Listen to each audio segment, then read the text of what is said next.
tu es un freelance ou que tu as une agence SMMA, ou plus généralement que tu as un business en ligne B2B, et que tu galères en ce moment à avoir un calendrier rempli de rendez-vous qualifiés, regarde bien cette vidéo jusqu'à la fin, elle est parfaite pour toi. Si tu as essayé plusieurs méthodes, tu as regardé des vidéos, tu as acheté des formations de X ou Y influenceurs du milieu et que tu n'as pas réussi à avoir les mêmes résultats qu'eux, t'en fais pas, c'est normal, dans le sens où ces gens-là, la plupart du temps, ne pratiquent pas ce qu'ils prêchent. Ils ont une audience, ils ont une personal brand, donc en fait les leads viennent à eux automatiquement de par leur contenu.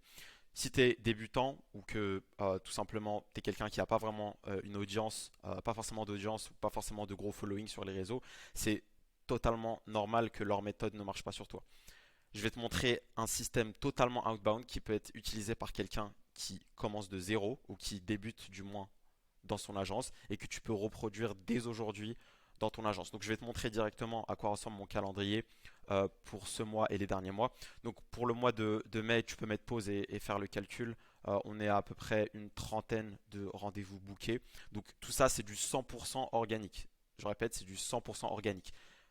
Aucun de ces rendez-vous n'a été booké de façon inbound. Je n'ai pas de personal brand. Je n'ai pas de compte Instagram où je montre ma Ferrari et ma Lamborghini. Ça, c'est du purement outbound. Donc tu peux faire la même chose si tu commences de zéro. Je te montre également à quoi ça ressemblait en avril. Et pour le plaisir, on va revenir à mars également. Ok. Donc on tourne au minimum entre 30 et 50 rendez-vous par mois selon les disponibilités de moi, enfin mes disponibilités et celles de mon équipe. Et je vais te montrer exactement en fait le système que j'utilise sans plus attendre. Donc ça va être un guide no bullshit. Je vais te montrer les étapes une par une et on y va directement. Donc ce système, comme je l'ai expliqué, c'est un système outbound. Donc ça veut dire que ça va être quelque chose que tu vas pouvoir utiliser sans avoir d'audience, d'accord, sans avoir forcément à créer de contenu, etc. Même si, comme je vais l'expliquer, c'est très très puissant d'avoir un système de création de contenu et de pouvoir partager de la valeur régulièrement avec ton audience. Donc la première étape, je vais te renvoyer directement à une de mes précédentes vidéos sur comment trouver des leads idéaux qualifiés et avec la méthode typiquement Doppelganger. Je l'ai fait dans une précédente vidéo, donc tu peux aller la voir sur ma chaîne. Ça s'appelle comment trouver des leads qualifiés en illimité, quelque chose comme ça. Donc la première étape, ça va être de créer une liste de leads qualifiés. Donc tu dois avoir une extrême clarté sur qui est ton avatar client, qui est ce que tu veux attirer dans ton système. D'accord? C'est probablement une des choses les plus importantes avec l'offre. Donc tu dois absolument être au clair là-dessus avant de commencer. Et je t'invite, comme je l'ai dit, à regarder ma vidéo pardon, sur le sujet. Donc en termes de volume, on va donner ici un exemple avec 10 à 20 cas prospects tous les mois. Donc ça, c'est encore une chose que les formateurs ne te disent pas, c'est que il faut envoyer du volume. Une fois que tu as trouvé ton avatar client, il faut envoyer du volume. Il faut tester des scripts, il faut traquer les métriques, etc. Ça demande du volume. Là, je t'ai donné un exemple avec 10 cas prospects.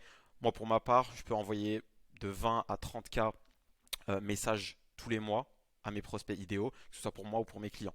D'accord. Donc évidemment, ça dépend de ta niche et de la taille de la niche, mais il faut que tu aies vraiment une bonne idée de ce que c'est envoyer du volume. Envoyer 20 emails par jour, ça va t'amener nulle part, en particulier dans un marché saturé comme ça. Donc il faut que tu aies vraiment conscience que le volume est un point très très important. La qualité également, mais il faut la quantité qui va avec. Donc ensuite, on va passer à la prospection personnalisée. Pardon. Donc ce qu'on va faire, c'est qu'on va crafter des scripts. Donc j'utilise principalement deux chaînes qui marchent extrêmement bien pour 99% des business B2B. Donc c'est le cold email et LinkedIn. D'accord. Donc en termes de volume, c'est du 10 000 généralement euh, par mois. D'accord. Donc toutes les valeurs ici que j'ai données, c'est par mois. Pour LinkedIn, pour donner les chiffres rapidement, tu peux envoyer entre 200 ou 250 invitations par semaine avec un compte LinkedIn. Donc là, avec 4 comptes LinkedIn par mois, tu peux envoyer autour de 3000 messages de prospection par mois, d'accord, à des nouvelles connexions. Donc ensuite, après, une fois que ces messages de prospection sont envoyés, je ferai probablement une vidéo sur comment créer un message typiquement sur LinkedIn. J'en ai déjà fait une sur comment créer un bon message ou un script parfait sur le cold email et je t'invite à aller la voir si ce n'est pas encore le cas. Ce système, comme je l'ai dit, c'est vraiment étape par étape, donc il faut que tu construises les fondations une par une pour que ça marche. Donc ensuite, après ça, on veut savoir si le prospect va être converti. Donc je t'ai donné les chiffres, typiquement c'est de 1 à 5%. Pourquoi est-ce que cette range est assez large? Tout simplement parce que ça dépend énormément de la qualité de ton profil et de l'autorité que tu as déjà bâti. Donc c'est ce que j'ai voulu préciser ici. Donc il faut faire attention, le taux de conversion dépend de tout simplement ta social proof et de ton offre. D'accord? Donc typiquement sur LinkedIn, ça va être ton contenu, tous les témoignages, etc. que tu as postés, les case studies, études de cas, etc. Quand les gens reçoivent un message, une des premières choses qu'ils font, c'est qu'ils vont sur ton profil. Qui es-tu? Qu'est-ce que tu as à m'offrir? Euh, voilà, ils veulent savoir quelques informations sur toi. Si tu es quelqu'un de totalement caché, qui a aucune info sur toi, que ton profil est vide, ça va être très difficile de convertir ces gens. Il faut un minimum. Encore une fois, tu n'as pas besoin d'avoir une chaîne YouTube à 100 000 abonnés, mais il faut au minimum partager de la valeur sur ce que tu fais. Montrer aux gens que tu sais de quoi tu parles tout simplement pour créer cette confiance. Par email, également, ça va être important. L'approche est différente parce que le cold email, c'est pas une plateforme de réseaux sociaux, donc tu n'as pas de profil, etc. à mettre en avant. En revanche, les gens vont par exemple chercher ton nom de domaine. Ils vont regarder le domaine à partir duquel tu as envoyé l'email, ils vont le taper sur internet, ils vont voir ce que tu as à proposer. Si lorsqu'ils écrivent le nom du domaine sur la page Google, ils trouvent erreur 404 ou autre bêtise du genre, forcément ça va te mettre une balle dans le pied. Donc, donc avoir déjà un domaine, j'ai oublié de le mettre ici, mais c'est hyper important.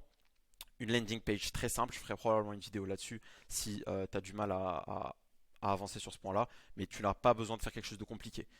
Une offre, un call to action, une vidéo de valeur pour montrer ce que tu fais, ta méthode en détail, les clients que tu as pu aider, pourquoi ça marche, etc. Et ensuite, des case studies, des témoignages. Si tu n'as pas de témoignages encore, si tu es débutant, tu peux utiliser les témoignages d'autres personnes, d'accord, en précisant bien que ce ne sont pas des clients, mais qu'ils ont par exemple utilisé le même système que toi, que tu as un système très similaire qui peut apporter les mêmes résultats. Donc c'est à toi d'être intelligent et de montrer que tu peux vraiment les aider et que si ça a marché pour les autres, il n'y a pas de raison que ça ne marche pas pour eux. Donc pour ce qui est des emails, une fois que le domaine c'est fait, ça va être la pertinence de l'angle que tu utilises dans ton messaging. Donc comme je l'ai dit, j'ai fait une vidéo sur comment créer un très bon script quasi parfait sur ton système d'email. La qualité de ton offre va être absolument essentielle et la qualité également de ta liste de leads. Mais ça, comme je l'ai dit, c'est la première étape euh, qu'il faut, dont il faut s'occuper. Donc le taux de conversion, voilà pourquoi il peut vraiment varier selon les personnes. Tu dois faire en sorte de vraiment le maximiser autant que possible, d'accord? Parce que ça va te permettre de faire beaucoup moins de travail, d'avoir envoyé beaucoup moins de volume, ou en tout cas de convertir beaucoup plus au final. Donc ensuite, l'étape suivante du système, est-ce que le lead est qualifié? D'accord? Donc généralement en termes de chiffres, autour de 60 à 70% des leads sont généralement qualifiés. D'accord? Donc à partir de là, tu as deux choix. Soit tu peux aller directement sur le rendez-vous et essayer de booker un rendez-vous, soit tu leur proposes de la valeur. D'accord? Donc je vais faire une vidéo là-dessus. C'est ce que j'appelle la méthode du cheval de Troie. Donc essayer de proposer de la valeur, donner de la valeur gratuite pour ensuite essayer de convertir ça en rendez-vous. D'accord? Donc l'intérêt ici, c'est de créer un biais de réciprocité. Je suppose que ça s'appelle comme ça en psychologie. C'est le fait que quand tu donnes quelque chose à quelqu'un gratuitement sans qu'il ait rien demandé et dont il considère et qui considère que cette chose a de la valeur, il va se sentir redevable envers toi. Il va vouloir en fait te donner à minima un peu de son temps. Et c'est exactement ce que tu veux. Tu veux qu'il te donne de son temps et de son attention lors d'un rendez-vous. Donc étude de cas, formation, petite masterclass rapide qui explique ton mécanisme unique. En gros, une ressource gratuite qui a de la valeur pour ton client que tu lui offres et à partir de laquelle tu vas essayer de transformer ça en rendez-vous. C'est hyper important. Parfois, si tu as un bon messaging et que tu as une offre vraiment très bonne, tu n'as pas besoin de donner de la valeur. D'accord? Et personnellement, donc à titre personnel, la plupart du temps, j'arrive à booker un rendez-vous directement. D'accord? Dans mon cas, j'ai un très bon profil LinkedIn et énormément de social proof, etc. Je poste tous les jours des résultats de mes clients, etc. Donc les gens, en fait, quand ils cliquent sur mon profil, ils ont un peu plus confiance directement. Donc j'ai pas forcément besoin d'essayer de les warm-up avec du contenu de valeur. Mais si tu débutes, ça va être absolument essentiel pour toi de travailler là-dessus. D'accord? Donc ensuite, une fois que le rendez-vous est booké, donc ils vont rentrer dans une séquence de nurturing. Donc j'ai mis VSL et social proof. Donc ce que ça veut dire ici, c'est que quand tu as booké le rendez-vous, tu veux que la personne reçoive des rappels, des reminders entre le moment où le rendez-vous est booké et le moment où tu lui parles face-to-face directement. Ce temps-là, tu dois l'utiliser à bon escient. Ça ne doit pas être juste une période de vide, de flottement où le prospect t'oublie. Il faut que tu aies des rappels, d'accord? Donc si tu utilises Calendly, tu peux utiliser leur workflow. Ça va envoyer des SMS de rappel, des emails. Je te conseille vivement d'utiliser les deux, d'envoyer à la fois des SMS de rappel et des emails de rappel. D'accord? Donc dans ton form, tu récupères l'email et le SMS du prospect. L'intérêt, ça va être quoi? Ça va être tout simplement, premièrement, comme son nom l'indique, de leur envoyer des rappels. Le deuxième intérêt, ça va être en fait de les nurturer, en fait, de les garder vraiment chauds avant que le call ait lieu. D'accord? Donc ça va se faire par de la distribution, comme je l'ai dit, de contenu à valeur.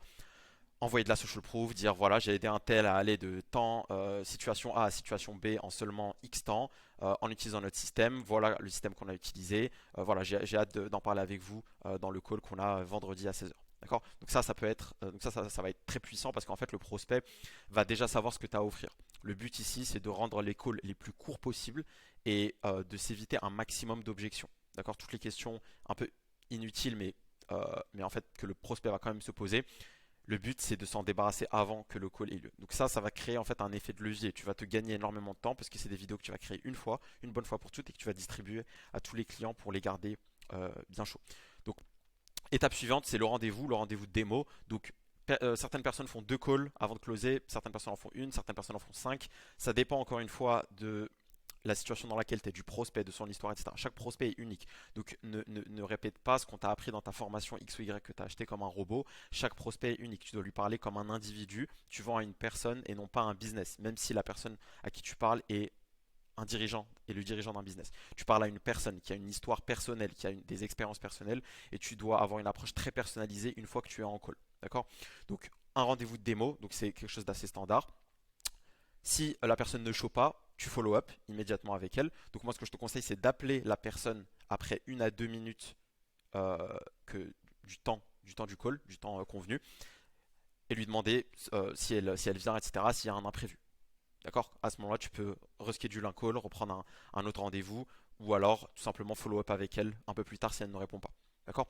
Donc ensuite, la suite ici, ça va être d'avoir typiquement un deuxième call où tu vas plus en profondeur. Ce call-là est optionnel. D'accord? Je répète, ce call-là est optionnel. Tu n'as pas besoin de te forcer à avoir un deuxième call. Typiquement, si tu es débutant et que tu as une offre totalement, totalement irrésistible en fait, et que par exemple, tu travailles gratuitement ou tu travailles à la performance, ce que j'appelle travailler gratuitement, c'est travailler à la performance. À ce moment-là, tu n'as pas besoin de t'étaler sur deux calls. D'accord? Ton offre est absolument irrésistible, il n'y a aucun risque pour le client. Tu peux commencer directement. Les calls plus en profondeur, c'est typiquement si tu as une offre un peu plus high ticket, d'accord, et que c'est un client un peu plus high ticket, que tu vas vendre des packages, disons, à 5000, 6000, 7000, 8000 dollars ou euros, et que là, ça demande un peu plus de travail en termes de conversion du prospect et que tu vas devoir par exemple faire un deuxième call où tu vas vraiment en profondeur, que tu lui montres des études de cas, que tu lui montres des campagnes que tu es en train de runner actuellement. Donc voilà, un ou deux calls, c'est ce que je recommande. Parfois, tu en auras plus, c'est pas grave, il faut s'adapter. Le business, c'est pas quelque chose de hyper prévisible, etc. Tu dois savoir dealer avec l'imprévisible et t'adapter au client, comme je l'ai dit. Tu dois avoir une approche très personnalisée. Si la personne sent que tu es littéralement un robot et que tu ne fais que répéter les mêmes choses et que c'est pas vraiment très pertinent l'approche que tu as avec lui, ça va juste pas marcher. Il a besoin de sentir une connexion et que tu peux vraiment l'aider, même d'un point de vue émotionnel. D'accord? Donc, ensuite, si tu closes, bravo, félicitations à toi, tu as quasiment fini le process. Donc, en termes de chiffres, on cherche à atteindre au moins 20 à 30% de closing rate. D'accord? Donc, chaque 10 personnes que tu rencontres dans un call qualifié, on cherche à en closer au moins deux ou trois. D'accord? C'est vraiment le minimum, on va dire, c'est un standard que tu dois chercher à atteindre. Si tu es à 5-10%, c'est pas grave.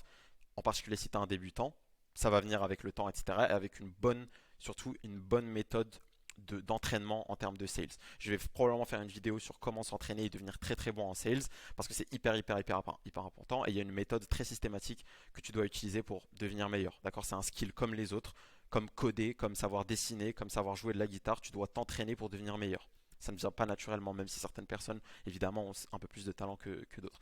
Mais pour être bon en sales, il faut faire des sales calls, comme son nom l'indique. Donc, si tu n'arrives pas à closer, mais que c'est un good fit, encore une fois, la même idée, c'est de garder, c'est de faire en sorte que le prospect ne t'oublie pas. D'accord? Donc, tu as récupéré son email, etc., puisque tu l'as eu en call. Donc, tu vas le mettre pareil dans une séquence de nurturing, lui distribuer des études de cas, des vidéos à valeur et autres. Donc, le but, ça va être vraiment de faire en sorte qu'il ne t'oublie pas et qu'il te garde dans un coin de sa tête, que ce soit par email ou par SMS, ou par exemple si tu t'es connecté avec lui sur LinkedIn ou autre, pour qu'il continue à recevoir ton contenu et qu'il fasse finalement partie toujours de ton audience ou de ta liste d'emails. Ça va avoir pour objectif de convertir des gens sur le long terme. Et crois-moi, il y a certaines personnes que tu vas revoir d'ici 6 mois. Tu ne les auras pas closées parce que peut-être que ton pitch était mauvais, peut-être que ton offre était mauvaise, peut-être que tu n'as pas performé sur le coup, ou tout simplement peut-être qu'ils n'étaient pas qualifiés à l'instant T et qu'ils n'étaient pas prêts à acheter tes services au moment où vous êtes rencontrés. D'accord? C'était peut-être la bonne personne, mais pas au même moment, comme certains coachs en séduction ou en relation disent.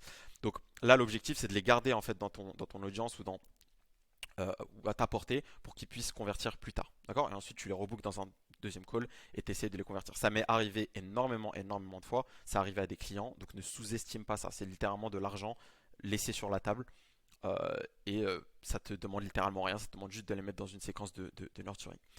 Donc quand le deal est closé, donc félicitations, tu as récupéré le paiement, etc. Donc là, l'idée, ça va être de donner ton maximum pour délivrer pour ton client, de lui apporter de très bons résultats.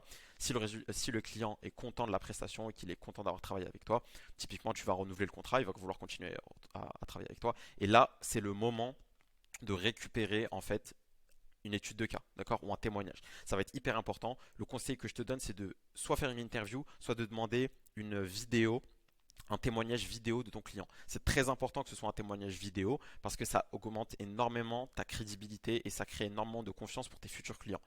Et ces témoignages et ces études de cas, tu vas pouvoir ensuite les redistribuer sur ta landing page ou créer tout simplement du contenu à valeur, des masterclass, des études de cas comme j'ai dit, etc., que tu vas pouvoir distribuer aux clients futurs. Donc en fait, tu vois bien que le système ici, c'est une sorte de machine qui s'auto-alimente. D'accord? Et tu dois faire ça de manière très très très systématique pour en fait ne jamais avoir quelqu'un qui t'échappe en fait dans tout ce système-là.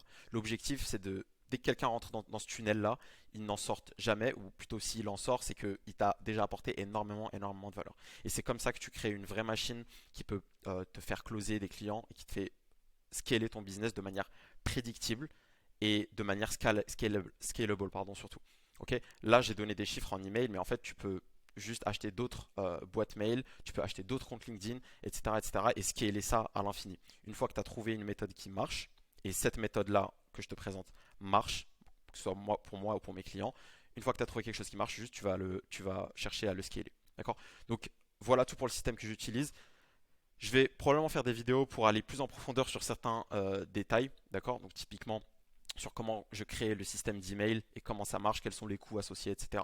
Si tu as besoin d'aide, que ce soit sur ça ou sur un autre point, que tu es quelqu'un qui a lancé une agence, qui est freelance ou qui tout simplement a un business en ligne B2B et qui galère à scaler, tu n'as pas assez de rendez-vous, tu n'as pas assez de rendez-vous qualifiés, tu n'arrives pas à closer et que tu es très sérieux à propos de scaler ton business, que c'est vraiment un de tes objectifs, prends un call avec moi dans la description.